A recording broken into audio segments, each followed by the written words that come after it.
मिलकर मुझे गाली देते हैं, इल्जाम लगाते हैं मुझ पर। मेरे अजीज दोस्तों और बुजुर्गों, याद रखो, भारत की राजनीति में अगर आपको नाइंसाफी खत्म करना है, इंसाफ को हासिल करना है, अपने हक को हासिल करना है, तो जिस तरह आज आप इस जनता की सरजमीन पर हजारों की तादाद में जमा हुए, याद रखिए, अगर आप 26 तारीख को पूरा किशनगंज एक होकर अख्तरुल ईमान को कामयाब करेगा, तो अख्तरुल ईमान की इनफरादी या जात की कामयाबी नहीं होगी, वो आपकी कामयाबी होगी, आपकी फिक्र की कामयाबी होगी और सीमांचल की कामयाबी होगी। ये काम आपको करना है। आपने बरसों सबको वोट दिया, मगर कभी आपने अपनी क़ियादत को मजबूत किया, कभी आपने अपने नेता को बनाया, कभी आपने अपनी आवाज को बनाया कि वो आवाज जाकर लोकसभा में आपके लिए लड़े, आपकी तकालीफ का जिक्र करे। मगर नहीं, हमको ये बोल दिया गया कि आप सिर्फ वोट डाल सकते हो, आप लालू की खिदमत करो, नीतीश की खिदमत करो, अब उनके बेटे की खिदमत करो। अरे कांग्रेस का आप कब से साथ दे रहे हैं, बताओ मुझे। जब से मुल्क आजाद हुआ, जब से तो हम कांग्रेस का साथ दे रहे हैं, क्या मिला बताओ। अगर कांग्रेस इंसाफ करती तो क्या सच्चर कमेटी के रिपोर्ट झूठी होती? अगर कांग्रेस इंसाफ करती तो हम बाबरी मस्जिद नहीं खोते, याद रखो। जीबी पंत मुख्यमंत्री थे 1949 में, जब बाबरी मस्जिद के अंदर घुसकर उसकी बेहुरमती की गई, ताले खोले गए, तो कौन मुख्यमंत्री थे, प्रधानमंत्री थे, बताओ। मेरे अजीज दोस्तों और बुजुर्गों, फसादात हुए, भागलपुर का फसाद हुआ। अगर भागलपुर के उस गोभी के खेतों को अल्लाह जबान देगा तो सुनता की सरजमीन पर आज खड़े होने वाले लोगों से कहेगा कि सुनो, हमको काट कर दफना दिया गया और हमारी लाशों के ऊपर गोभी को उगा दिया गया। किसकी सरकार थी? जब मेरी थी, मैं मुख्यमंत्री था। आज आपको बता रहा हूं कि आज अगर ये समझ रहे हैं कि ये अंधेरा खत्म हो जाएगा फिरका परस्ती का, नहीं मेरे भाई, ये रात बड़ी लंबी रहने वाली है, ये रात बड़ी लंबी रहने वाली है। अगर मैं तुम्हारे सामने झूठ बोलकर चला जाऊंगा तो बड़ी ही नाइंसाफी होगी। इस रात को अगर हमको खत्म करना है, इस अंधेरे में अगर उजाला करना है, एक ही चीज कर सकती है पूरे भारत में। मैं पूरे भारत के मुस्लिम अक़लियत की बात कर रहा हूं। अगर तुम इस फिरका परस्ती के अंधेरे में रोशनी चाहते हो, अगर तुम ये मुस्लिम नफरत को खत्म करना चाहते हो, अगर तुम अपनी इबादत गाहों की हिफाजत करना चाहते हो, अगर तुम सामाजिक न्याय चाहते हो, तो याद रखो, कोई पार्टी नहीं करेगी। तुमको शमा जलाना पड़ेगा और वो शमा तुमको अपने खून पसीने से जलाना पड़ेगा। और इत्तेहाद की निशानी पर अगर तुम शमा जलाओगे, ये अंधेरा छटना शुरू हो जाएगा। वरना याद रखो, ये चुनाव हो जाएगा, फिर अखलाक मारा जाएगा, फिर पीलू खान मारा जाएगा, फिर जुनैद और नसीर को जिंदा जला दिया जाएगा, फिर बुलडोजर से घर तोड़ा जाएगा, फिर कोई जुलूस में निकलकर मदरसे को जला देगा। अगर तुम सियासी ताकत बनोगे, इत्तेहाद पैदा करोगे, अपनी क़ियादत को बनाओगे, तो ये अंधेरा खत्म होगा। ये अंधेरा उसी वक्त खत्म होगा। मेरी इज़्ज़तदार माँ और बहनों, मैं आपको पूरी जिम्मेदारी के साथ आपके सामने अर्ज कर रहा हूं, वरना यही हम किसी के पैर का फुटबॉल बने हैं। कभी कांग्रेस, तो कभी राजद, तो कभी नीतीश कुमार। अरे बताओ, फिर हमारी तकालीफ, हमारे हुकूक का कैसे हासिल होंगे? मेरे अजीज दोस्तों और बुजुर्गों, मैं कल नरेंद्र मोदी का भाषण सुना और भाषण में नरेंद्र मोदी ने धमकी दी भारत के मुसलमानों को। क्या कहा भारत के प्रधानमंत्री ने? कि हम बच्चे ज्यादा पैदा करते हैं, हम घुसपैठी हैं। नरेंद्र मोदी ने कहा कि दौलत लेकर हमको बांट दी जाएगी। मोदी ने कहा, हमारी हिंदू बहनों को मोदी ने झूठ कहा कि तुम्हारा मंगलसूत्र छीन लिया जाएगा। नरेंद्र मोदी, तुम दुनिया के सबसे बड़े झूठे हो। तुम जब चीफ मिनिस्टर थे गुजरात के, तो बिल्किस बानो की असमत रेजी किसने की? नरेंद्र मोदी बताओ।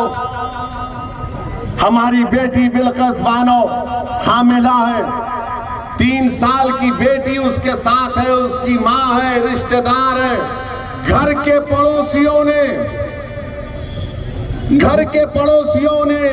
बिल्किस बानो की इज्जत लूटी।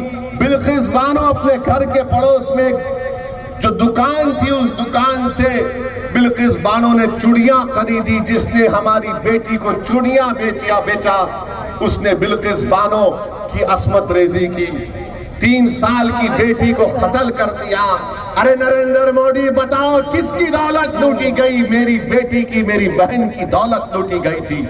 आप मुख्यमंत्री थे, उसको इंसाफ गुजरात में नहीं महाराष्ट्र में मिला। जेल को गए ये जालिम लोग, और नरेंद्र मोदी की सरकार ने उनको रिमिशन पर छोड़ दिया। बताओ नरेंद्र मोदी, किसकी दौलत छीनी गई थी?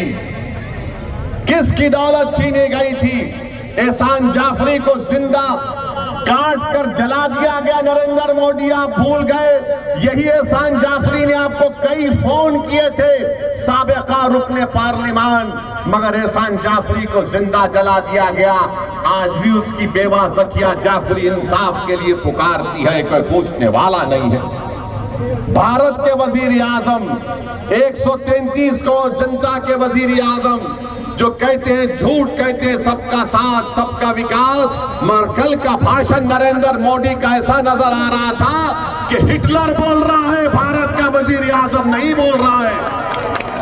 और आपको याद दिला रहा हूं, मैंने पार्लियामेंट में फरवरी में जो पार्लियामेंट का सेशन हुआ था, मेरी तकरीर को उठाकर देख लो। मैंने अपनी तकरीर में कहा था कि आज भारत का मुसलमान 1930 के यहूदियों की तरह जर्मनी में जो यहूदी थे अपने आप को समझता है। और यहूदियों में जब हिटलर ने यहूदियों को गैस के चैम्बर में डालकर मार दिया, ऐसे ही नहीं डाला, पहले हिटलर ने तकरीर करना शुरू कर दिए यहूदियों के खिलाफ। यही तरह इस तरह तकरीर कर रहे नरेंद्र मोदी। नरेंद्र मोदी, आप प्रधानमंत्री हैं, इस देश के प्रधानमंत्री, आपको जेब नहीं देता कि आप भारत की इतनी बड़ी आबादी के ताल्लुक से इस तरह की बकवास करें। किसकी दौलत लूटी हमारे, बताओ मेरे भाई। हकीकत बता रहा हूं तुमको, भारत के मुसलमानों की सुनो, जिसको अंग्रेजी में एक लफ्ज है इंटरजेनरेशनल मोबिलिटी कहते हैं। अगर मेरा दादा 100 रुपये कमा रहा था तो उसका पोता 110 रुपये कमाना चाहिए।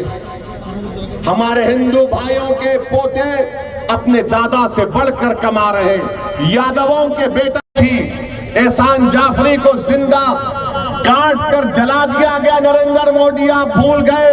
यही एहसान जाफरी ने आपको कई फोन किए थे, साबिका रुकने पार्लिमान, मगर एहसान जाफरी को जिंदा जला दिया गया। आज भी उसकी बेवा ज़किया जाफरी इंसाफ के लिए पुकारती है, कोई पूछने वाला नहीं है। भारत के वजीर आजम 133 को जनता के वजीर आजम जो कहते हैं, झूठ कहते हैं, सबका साथ सबका विकास, मगर कल का भाषण नरेंद्र मोदी का ऐसा नजर आ रहा था कि हिटलर बोल रहा है, भारत का वजीर आजम नहीं बोल रहा है। और आपको याद दिला रहा हूं, मैंने पार्लियामेंट में फरवरी में जो पार्लियामेंट का सेशन हुआ था, मेरी तकरीर को उठाकर देख लो। मैंने अपनी तकरीर में कहा था कि आज भारत का मुसलमान 1930 के यहूदियों की तरह जर्मनी में जो यहूदी थे अपने आप को समझता है। और यहूदियों में जब हिटलर ने यहूदियों को गैस के चैम्बर में डालकर मार दिया, ऐसे ही नहीं डाला, पहले हिटलर ने तकरीर करना शुरू कर दिए यहूदियों के खिलाफ। यही तरह इस तरह तकरीर कर रहे नरेंद्र मोदी। नरेंद्र मोदी, आप प्रधानमंत्री हैं, इस देश के प्रधानमंत्री, आपको जेब नहीं देता कि आप भारत की इतनी बड़ी आबादी के ताल्लुक से इस तरह की बकवास करें। किसकी दौलत लूटी हमारे, बताओ मेरे भाई। हकीकत बता रहा हूं तुमको, भारत के मुसलमानों की सुनो, जिसको अंग्रेजी में एक लफ्ज है इंटरजेनरेशनल मोबिलिटी कहते हैं। अगर मेरा दादा 100 रुपये कमा रहा था तो उसका पोता 110 रुपये कमाना चाहिए। हमारे हिंदू भाइयों के पोते अपने दादा से बढ़कर कमा रहे, यादवों के बेटा बेटी अपने दादा से बढ़कर कमा रहे, ठाकुरों के, राजपूतों के, भूमिहार के, आदिवासियों के, हर समाज के, सिखों के, ईसाइयों के पोते अपने दादा से बढ़कर कमा रहे। अगर कोई अपने दादा से कम पैसे कमा रहा है तो मुसलमान है वो। और नरेंद्र मोदी बोलते हैं कि दौलत हमको दी जाएगी। कितना झूठ कह रहा है भारत का प्रधानमंत्री रहकर इस तरह की बात वजीर आजम करते हैं। अरे आप देश के वजीर आजम हैं, आप किसी चौपाल के नेता नहीं हैं। आप सबके वजीर आजम की बात करना चाहिए था। और बोलते हैं कि हम बच्चे ज्यादा पैदा करते हैं। नरेंद्र मोदी के आपके 6 भाई नहीं हैं? अमित शाह की 6 बहनें नहीं हैं? क्या रविशंकर प्रसाद की 7 भाई बहन नहीं है? मगर दिखता कौन? मुसलमान ज्यादा बच्चे पैदा कर रहे। अरे झूठ बोल रहे हो तुम। तुम्हारी गवर्नमेंट का आदादोशुमार डेटा कह रहा है कि मुस्लिम हमारी बेटियों का जो फर्टिलिटी रेट है उसमें कमी आई है। मगर ये पुरानी आदत, ये बच्चे पैदा कर रहे हैं, ये बच्चे पैदा कर रहे हैं। नरेंद्र मोदी जी क्यों इतना झूठ बोलते? आदादोशुमार तो देख लो तुम्हारी। और मुसलमानों को घुसपैठी कहते हैं, घुसपैठी कहते हैं। पार्लियामेंट में 10 मरतबा 10 साल में सवालात पूछे गए, बताओ कितने घुसपैठी भारत में आए? मोदी की सरकार के पास कोई जवाब नहीं था, कोई जवाब नहीं है। 10 मरतबा पूछा गया और बोलते हैं घुसपैठी आए। अरे कहां से आ रहे घुसपैठी? अरे घुसपैठी आ रहे तो मोदी तुम क्या चाय पीकर सो रहे थे? रोकना था उनको। नरेंद्र मोदी जी सुनो, घुसपैठी कहां पर है मैं तुमको बताता हूं। लद्दाख में 2000 स्क्वायर किलोमीटर पर चाइना की फौज भारत की जमीन पर कब्जा करके बैठी है। अरे मोदी तुम में दम है तो बोलो चाइना के खिलाफ। तुम कमजोरों को बदनाम करते हो, मुसलमानों को घुसपैठी कहते हो। अरे मोदी अगर ताकत है तो बोलो चीन कब्जा करके बैठा है। नहीं बोलेंगे चीन के खिलाफ, चाइना के खिलाफ बोलेंगे तो इनके पेट में दर्द शुरू हो जाएगा। मगर एक भारत का प्रधानमंत्री रहकर सबसे बड़ी अक़लियत को रुसवा करने के लिए इस तरह का भाषण देते हैं। अफसोस होता है नरेंद्र मोदी कि तुम भारत के वजीर आजम हो। किस तरह की वाहियात बात आपने की। अरे तुम्हारा झगड़ा किसी पार्टी से झगड़ा करो, मुखालिफत करो, मगर तुम भारत के वजीर आजम हो जिसमें 17 करोड़ मुसलमान हैं। इस तरह हमको जलील और रुसवा करेंगे कि बच्चे पैदा करते हैं। अच्छा आपको बता रहा हूं, हायर एजुकेशन में, आला तालीम में 1,80,000 मुसलमान गायब है, नहीं है। कहां चले गए मोदी? ये क्यों मुसलमान हायर एजुकेशन से चले गए? बताओ, नहीं बता पाएंगे। तुमने स्कॉलरशिप के पैसे खत्म किए, क्यों खत्म किए? हज की सब्सिडी थी, तुमने निकाला, अच्छा किया, मगर उसके पैसे हमारी बच्चियों की तालीम को देना था, नहीं देते। आपको मालूम दिल्ली में एक सुनहरी बाग की मस्जिद है, 200 साल पुरानी मस्जिद है। और जब कभी प्रधानमंत्री की गाड़ी जाती है उस रास्ते से, अगर जोहर का वक्त होगा तो उस वक्त जोहर की नमाज उस मस्जिद में नहीं होती। और मोदी कहते हैं कि हम बच्चे पैदा कर रहे हैं, हिंदू बहनों का मंगलसूत्र लूटकर मुसलमानों को दिया जाएगा, हम घुसपैठी हैं। मोदी जी सिखा नहीं तुमने 6 दिसंबर से कुछ, मगर बदनाम किया जा रहा। और याद रखो, नरेंद्र मोदी जानते हैं सियासत को, इसीलिए बोल रहे।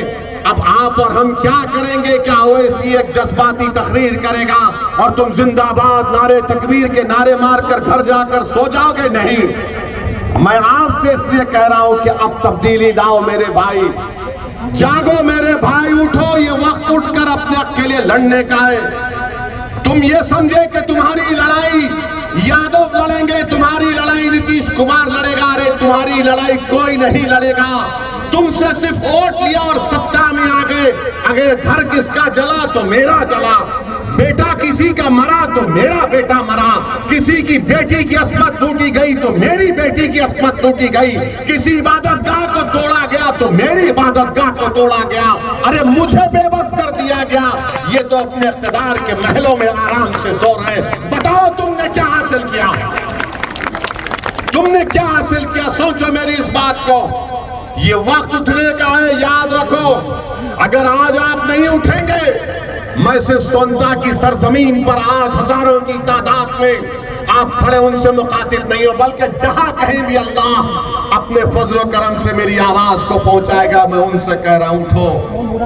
मैं मर जाऊंगा, मैं मरने को तैयार हूं, मगर बताओ इन बच्चों का क्या होगा जो आज उम्मीद लगाकर बैठे कि कल मुस्तकबिल हमारा होगा। मैं बार बार कह रहा हूं, इसीलिए बदनाम हो जाता हूं। लोग मेरी जबान से निकले अल्फाज को समझते हैं कि मैं नफरत को फैला रहा हूं। मैं किसी मजहब के खिलाफ ना था ना कभी रहूंगा। मैं किसी हिंदू के खिलाफ नहीं था, मैं किसी दलित के खिलाफ नहीं था, मैं किसी आदिवासी के खिलाफ नहीं हूं। मैं कैसे किसी का खिलाफ हो सकता हूं जब मेरे रब की किताब का पहला जुमला क्या है, अरहमर राहिमीन। मैं कैसे किसी का खिलाफ हो सकता हूं? यकीनन मैं एक मुसलमान हूं, मैं किसी का खिलाफ नहीं हूं। मैं अपनी हक की बात कर रहा हूं।